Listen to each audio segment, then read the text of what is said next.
that's the thing about this, the whole narrative around estrangement right now. It gets all this idea that it's becoming fucking trendy. Honestly, Yeah.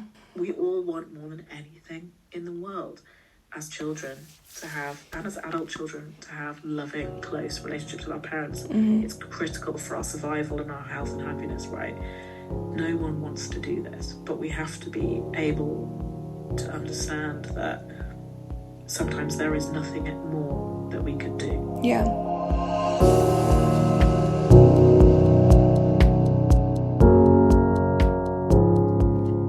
This is the Bad Mothers Podcast, where we dive deep into our maternal urges, or lack thereof. We talk about the mothers we left or who left us, and whether they haunt our own choices about having children. For this second episode of the podcast, I spoke to an anonymous Substacker called Your Own Mother. In her newsletter, she offers beautiful and insightful essays about her personal experience with estrangement, recovery from an abusive and traumatic childhood, and some of the overlooked but equally painful repercussions of estrangement. Upon listening to our conversation again, I can see even more clearly how her dedication to research on these topics really comes through this interview. She is a very knowledgeable resource, and I strongly recommend subscribing to her Substack, Your Own Mother. She has 2 children, and like Gina in episode 1, becoming a mother was a trigger for seeing and acknowledging the abuse inflicted by her own mother. We get into that, but also the long-lasting effects of emotional and physical abuse, the primal urge to have a mother who makes things better, and on coping when life doesn't give you a good mother. Just a note for any child-free listeners, I do have future guests lined up with women who are estranged and have opted out of motherhood. I have to apologize that there are instances throughout this episode where you will hear me furiously typing away at some very poignant things my guest shares with us. That's because we originally conceived this interview as a text-only Q&A. When it was done, however, we agreed that it really would be a wonderful fit for the podcast, and so I've gone ahead with this audio anyway. A few times we use the term parentified child. I'll just provide a quick definition from Psychology Today in case this term is new to anyone. Parentification is a role reversal in families in which the child acts as the parent in the family system. For instance, emotional parentification can take the form of a child mediating between family members, acting as the parent's therapist, or being privy to their parents' adult problems, such as a single parent's dating struggles or financial woes. Now, here's my interview with Your Own Mother.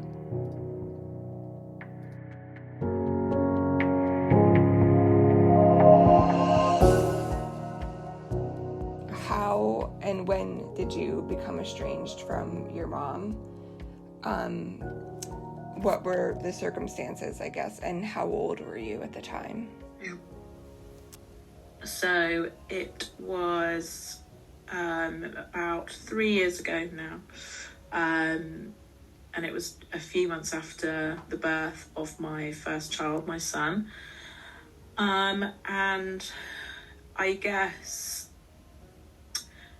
there wasn't like a big blow up or an event in terms of we're both aware of that caused me to become estranged. It was kind of more of, I guess I didn't take the direct route, so I didn't say, I don't want to speak to you anymore, I'm going to cut off contact. I'm sure lots of people have different opinions about that, but at that time, so I had a very traumatic birth, and my son was also in intensive care for a little while. So there was a lot going on emotionally for me at that time anyway. And I think in the first few months of my son's life, my mum came to visit, and lots of things were going on. I think the dynamics of our own relationship were changing because she suddenly realised I didn't have as much time for her, and in our relationship that meant I didn't have the ability to basically do everything for her and be her, I don't know, best friend, therapist. Well, not best friend, she doesn't have friends, but you know, it meant that I couldn't suddenly. I tried my whole life to kind of look after her, surprise her, take her to things, take her places, you know, encourage her to try new things, all of these things, the classic parentified child thing. And all of a sudden I couldn't do that for her, and I had a child of my own, and that was my priority. And I could tell that she didn't like that. That didn't land very well. And so that was going on, and I was noticing these changes in the dynamic of our relationship. She wasn't making as much effort to contact me. But then I think for me, what meant I couldn't have contact with her anymore was on one visit, she came with my niece, who at the time was 7. And my niece is very like I was when I was a child. So when she came to visit, I saw my mum just behaving in a way to her which was unacceptable. She basically called her a little bastard because she took too long in the bath, and she's 7. And there was that, and then there was an instance where my little boy was upset about something. Bear in mind, he's like 5 months old, and she jokingly, in a way that she does, shook her fist at him. So all of that behaviour is normal to me because I grew up with her as a kind of violent and aggressive parent. But when something shifted, when it was my own child, and also when I could see my niece was like, it was like watching her being horrible and abusive to me again in front of me, like a play. And something had completely switched within me, and it basically was kind of re-traumatizing me all over again. And so I started to realise that being around her, I felt really extremely unsafe, and I just couldn't continue to have her in my life if she was knowing that she was probably going to be abusive or manipulative or cold or unkind to my children. It brought up and unleashed all of my childhood trauma in a way that I really wasn't in any way prepared for.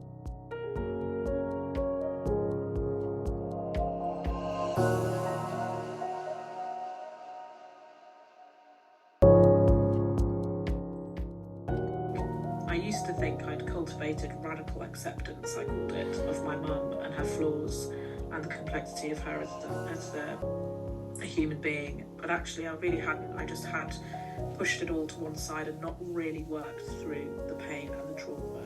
And having my own child brought it all back up to the surface again in a way that I couldn't ignore. And I also couldn't ignore my children's safety, and I was never ever going to let them be in a situation where a grown-up made them feel how I felt. And so there was no big blowout. There was no I didn't feel safe enough to have a conversation with her to say this is the problem, because she's not in any way capable of having accountability or taking responsibility for her actions. Unfortunately, she's just in no way emotionally mature enough. So that's where we left it. Contact fizzled out. She never tried to ask why, or make amends, or ask about my children, really. She sort of sent a few cursory text messages over the following months, and then I think has just accepted it. Okay, and that was about 3 years ago, you said? That was 3 years ago, yeah. And how old are you now? I am now 36, so I was, I guess, 33 when I became estranged. Yeah.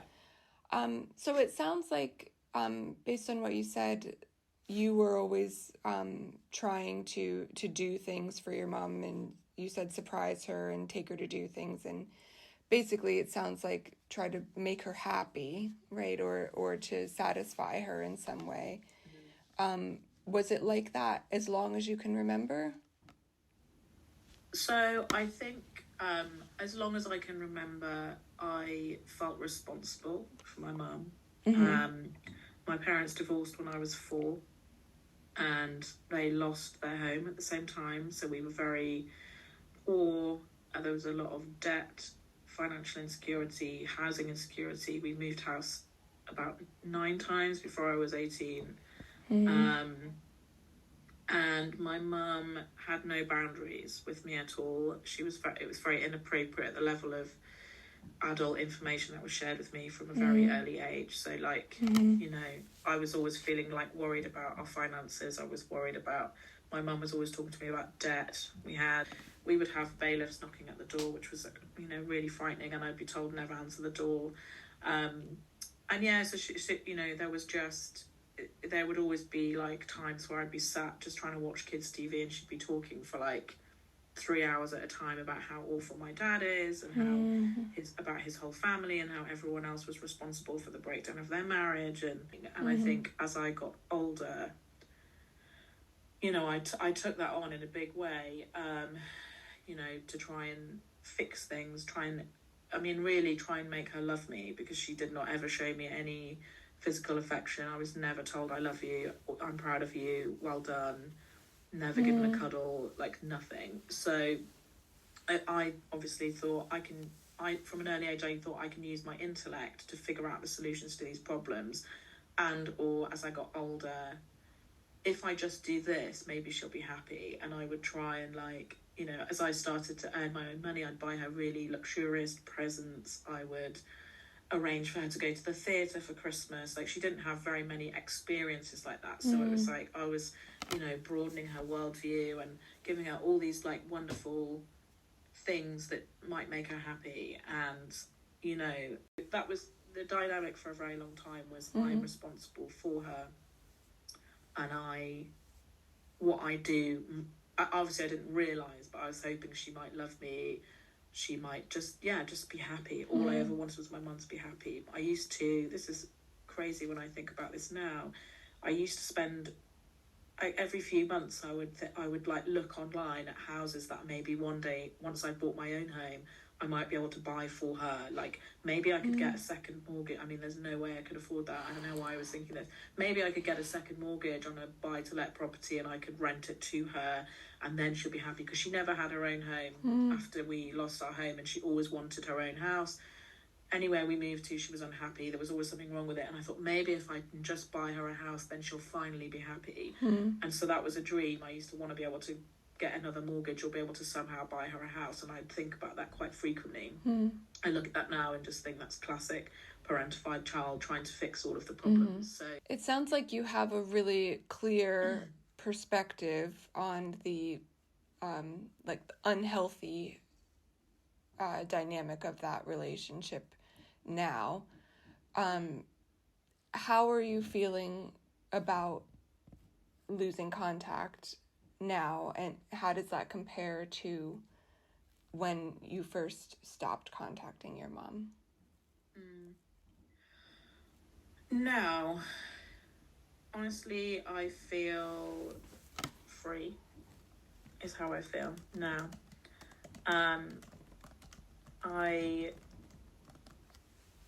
I recognised, it's taken me a lot of therapy to get here, and I've had a really fantastic therapist, I'll say that. I feel free. I feel like I was sort of shackled to my mum my whole life and weighed down by everything, you know, whether she was happy one day or not the next. I felt so responsible for her and guilty all the time, if anything was wrong, which it always was. And I think I recognised, honestly, recently in therapy, I feel I can say this to you, you probably can't say it to very many people, but I can say it in the context of people who know estrangement, is I realised I actually don't love my mother. And I felt awful saying that even to my therapist initially, but it makes sense, because my mother never had any love for me. You know, she said to my dad, who she was abusive to for a long time before they divorced, I can't give love out. You know, she's very fundamentally broken in that way. She does not know how to have a love, she doesn't know how to have relationships, full stop. And so I never felt any love for my mum. I felt duty. You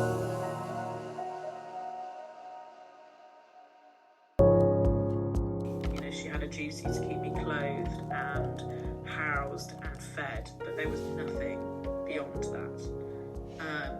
And so I recognised really, a lot of people who are estranged, and this is completely their choice and how they feel, right? It's valid for them. A lot of people will say, you know, I love my mother, and I know, you know, even when they've been abusive or neglectful, and that is completely personal. For me, I don't feel there is any real connection between us. She does not know who I am in any way, shape or form. Never did. She never saw me for who I am as a human being, and that is extraordinarily painful to know. So now I recognise, you know, it's probably a very typical thing that you'll hear from a lot of people, is that I'm sad that I didn't have a loving mother, but I'm not sad about not having a relationship with my mother. How did I feel when I first was estranged? I felt mostly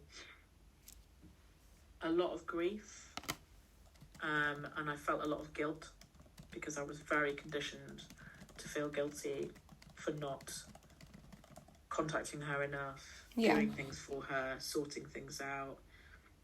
When you're the parentified child, I've written about this on my own Substack, but I was very conditioned to believe I was bad, just in general.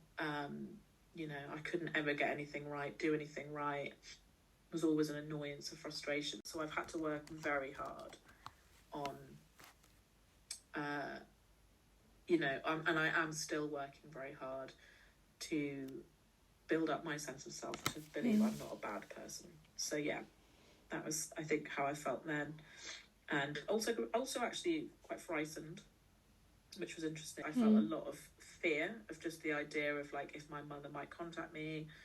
You know, when she did contact me, I would get a physical reaction to that. I would be very frightened. And obviously that's my child inside me that's very frightened of her. I'm not frightened of her as an adult. So do you ever expect that you might reconnect with her, and at some point in the future, and under what even miraculous circumstances would that be possible from your point of view? The short answer is no.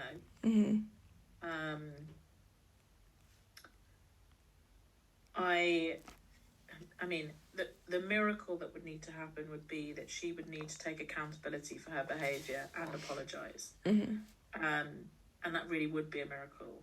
You know, she's very much like Lindsay Gibson's work on adult children of emotionally immature parents. It was the book that changed my life in just myriad ways, because so she writes just so wonderfully about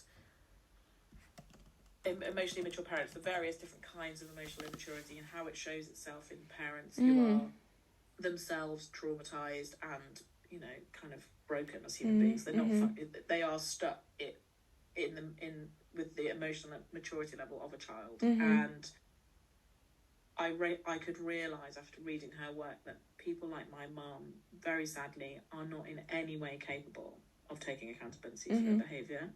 They do not have empathy.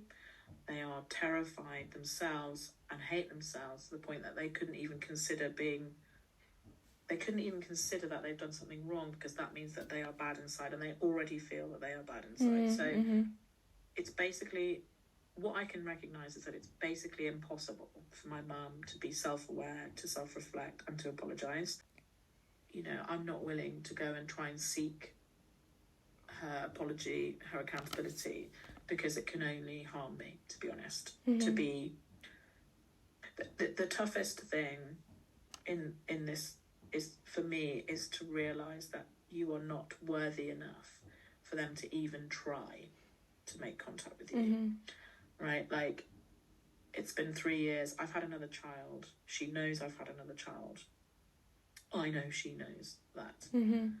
And that was really hard. It's like, you don't care to know me. You don't care to know my daughter. And so, you know, if that's not enough, and if I've got no chance of getting an apology, going that way and revisiting it can only lead to harm. So I think it's safest for me and healthiest for me to not have any more connection with her. The way that I've always tried to frame this, I feel exactly the way that you've described. But I guess it makes me feel a little less unworthy when, I mean, you've described this already, that she's not capable of change, right? So, yes. Yeah. So it's not, I try not to feel it as a rejection of me personally. It's just, it's impossible for her. Yeah. Yes, and I have to, it continues to take me a long time to build the sense of self-worth that was missing, right? I think when you are, and I think your experience was different to mine, because I think your mum, I think I remember that, you know, she was actually often very loving and fun and affectionate and kind of quite nice to you. And I think that helps with your sense of worth. Of course, that abandonment is horrific, right? I think it's very crushing because I never had any of that niceness. And I think I was also quite unlucky in that I never was really allowed to build close relationships with any family members. The only affirmation I ever got was from teachers.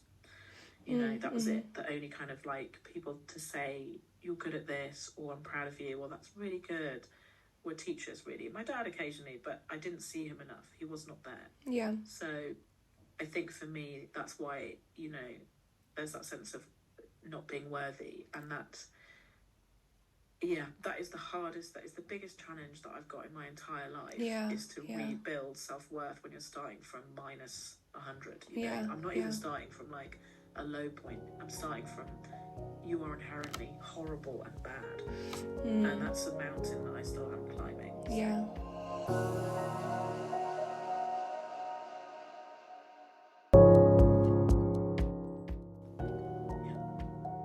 You said that she sent you a few cursory text messages initially after, and did you just not respond to those? Initially, we had like very sparse communication. She'd be like, hope everyone's okay. I'm going to the doctors about this and that, you know, all of her ailments. Very manipulative, like, I'm going to tell you about my ailments, then you'll feel bad. I'd be like, okay, hope everyone's all right. You know, they'd be very short, transactional. And then she just stopped. She just stopped trying, completely stopped trying. Yeah, that was it. You talked about how having your first child sort of pushed you, it sounds like, to reconsider your relationship and the dangers it posed. Do you think if you didn't have any children that you would still be in contact with her? Probably. Yeah. Probably. I mean, we'd had periods of not speaking before that. There was a period, I don't know, maybe 7 or 8 years ago, and it was in the run-up to my wedding, and it was over something really stupid. Like, you know, she was like just lashing out all this mad stuff over basically nothing. And we didn't speak after that for like a year. Yeah. Because that's her MO, is the silent treatment. And just to obviously never apologise, never acknowledge she might have been in the wrong or anything. And that was right the way up to me getting married. I went wedding dress shopping with my mum-in-law instead. In fact, my first time I went on my own, which, when I look back now, that is so sad. I'm so sad for that woman that I was, that I just went and did it on my own. That was my whole MO for my whole life. I'm really independent. I don't need anyone. No, I don't need anyone to do anything for me. And my mum-in-law, I told my mum-in-law, and she was like, please let me come with you. She didn't have a daughter. She was like, I'd love to come. And I was like, oh. And I found my mum-in-law very suffocating initially, because she wanted to mother me, right? I was like, I recoiled. I found her overbearing, and my mum had poisoned my mind to tell me she was overbearing because she couldn't bear that I would have a relationship with her. And so, we had a period like that before in the run-up to my wedding.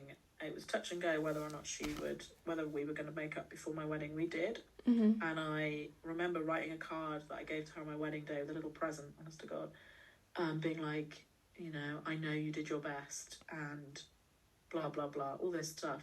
And that's probably true, right? She probably did do her best. Yeah. But her best was not good enough. Yeah. Unacceptable. And abusive. Mm-hmm. So yeah, I probably would have continued to accept it. And I think for a lot of women, when you have children, it really does bring into clear focus the things that were wrong, because it's just, there is a little baby in front of you. Mm-hmm. And all I could think all the time, and that brought my sadness to the front of my mind all the time, was I would just be looking at this tiny, innocent, beautiful baby and thinking, how could you ever think it's acceptable to never cuddle this baby? How could you swap me away when I would look for affection, like I was a dog, an annoying dog? Or like, how could you be so aggressively violent to this tiny... And I'd be thinking, right, there's a really funny thing I've really noticed in my therapy, is like, I find it very difficult to see how I was treated as sad, because I almost see myself, even from a young age, as a little adult somehow, because I was very adultified, right? And I am like, I will be very matter of fact to be like, yeah, we had this time when, she lost it and was just kicking me on the floor repeatedly, over and over and over again, and my brother stopped it, and la la la. And my therapist was like, how old are you? And, I was like 6 or 7. That's a horrible thing to happen, right? Objectively, that is an awful thing to happen. I found it very hard to feel embodied about that. And then I would see my son. Yeah. So utterly harrowing and awful. And so there is just something about when you see this tiny, helpless little being that you have produced, that you can't unsee, and you just think, how could you have ever done that? Like, it's so cruel. But maybe I could have continued with it if I didn't have children. Well, maybe it wouldn't have come up. I don't know. Yeah. That jives with, I think I can speak on behalf of my sister Gina. When she had her first child, she said that exactly what you've described, basically, that, suddenly it all came into sharp focus for her. Yeah. It's sad. It's very hard. It's such a shit time for that to happen, right? You really need to have it together for your kids, and then you're suddenly like, oh my God, everything I've ever known is like exploding inside. Yeah. And I always wonder, when you have a baby, maybe that's a time you would like to have your mom to ask 100%. Her questions and advice and support. 100%. But I guess if you are learning that she was not a good mom to you, then you also are realizing she's not somebody you want to turn to for that kind of support anyway. Is that right? Yeah. That is honestly, wow, I'm getting like a big old visceral reaction to it, to you saying that, because that is actually the hardest part, along with the sort of self-worth piece as a mum. I feel that so intensely. Like, when I'm having a hard time, like if my kids are ill, or if we're going through stress, or like something's gone wrong, and it's those times, it's just like a primal, like, I need my mum. I need my mum. I need someone to mother me desperately. I want someone to put their arm around me and say, it's going to be okay. It's all going to be fine. We had all this happen. Don't you worry. I've got you. And it hurts. It hurts in that moment, because you're like, there's no one. I mean, my mum-in-law is great, but she is not my mum. Yeah. Right? Like, and I love her, really. She's wonderful. But she's not my mum. She doesn't know me intimately in that way that my own mum should have known me, right? Yeah. She knows me well, but it's different. And it hurts so much in that moment. And it hurts because it's just then that reminder of like, I've never had that, and I'm never going to have that. Yeah. I second-guess myself relentlessly in parenting, and I've worked very hard on that, and I'm getting better, but I have no example. None. Yeah. I can't I always say, people who've had good parents can, like, lean in to what their own parents do in a way that is, like, instinctive, natural, and mothering, I feel, should be really instinctive and natural. And, of course, I do have my own instincts, but I also don't trust myself, because, of course, I'm bad. Right, so I have to use my brain to find the research, read up all the time. My husband gets to just kind of do things his parents did, be fun and silly in the way that his parents were with him. I have nothing that I would bring from what my mother did for me into my own parenting. You don't have, the absence of mother, whether it's through actual, you've lost them, they've died, or whether you've lost them, they were never there, or you've lost them through estrangement. That grief is so difficult.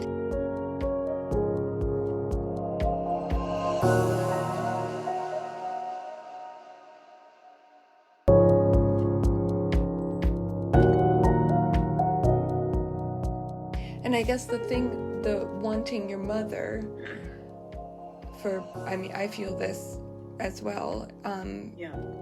It's not my mother that I want. It's an idea of a mother that would be, nurturing and reassuring and like make everything better, not the one that I have, which would make everything worse. Right. Yeah. Yes, definitely. And again, I wrote about that, and it's like, something along the lines of like, when things are really bad, I want my mother, but just not my mother. Yeah. Right? Like, you're right. Last question. What's one piece of advice you'd give to people that are maybe in the early stages of an estrangement? That's really hard. For me, I was really lucky to find the book Adult Children of Emotionally Immature People, and I think that's one of the best things. If you can't afford a therapist to start you off, that is the best thing I ever read, because it really made me understand that it was not my fault.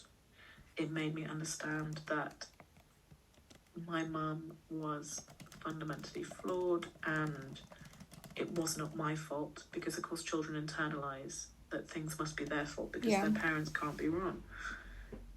And so if I can say one thing, it would be to read that book. And that book, fortunately, then led me to finding my therapist, who follows something called internal family systems therapy. And for me, that has been so profoundly life-changing at dealing with childhood trauma. So, that book was what started my journey to understanding that it wasn't me that was bad and wrong, and it wasn't my fault. And when you are a child of a parent like mine, you need that message more than anything, I think. Thank you. Yeah, I think that's great advice. That's probably the first thing anyone going through something like this needs to understand, is that it's not anything that you can fix, right? Like staying in that relationship you can't make it better. And I think a lot of us, especially as you were saying, parentified children, we've been trained our entire lives that we need to fix it, right? And at one day, I mean, at least for me, it clicked that I can't, it's impossible. It's not for lack of trying or, not knowing enough or loving enough. It's just not possible. Yeah. And I think that's initially the hardest thing to realise and figure out, because, we all want more than anything. That's the thing about the whole narrative around estrangement right now. It gets all this idea that it's becoming fucking trendy. Honestly, don't. Like, we all want more than anything in the world as children to have, and as adult children to have, loving, close relationships with our parents. It's critical for our survival and our health and happiness, right? No one wants to do this, but we have to be able to understand that sometimes there is nothing more that we could do. Yeah. And that's, it's so sad, but it's true. And I'm so grateful to people who talk about this, because that we all need to know that. We do. Yeah.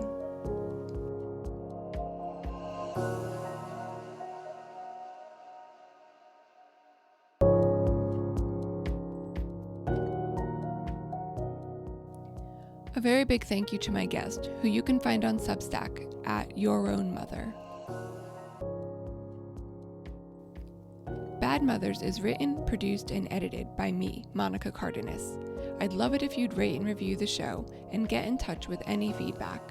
You can find me on my Substack, and guess what? It's called Bad Mothers too.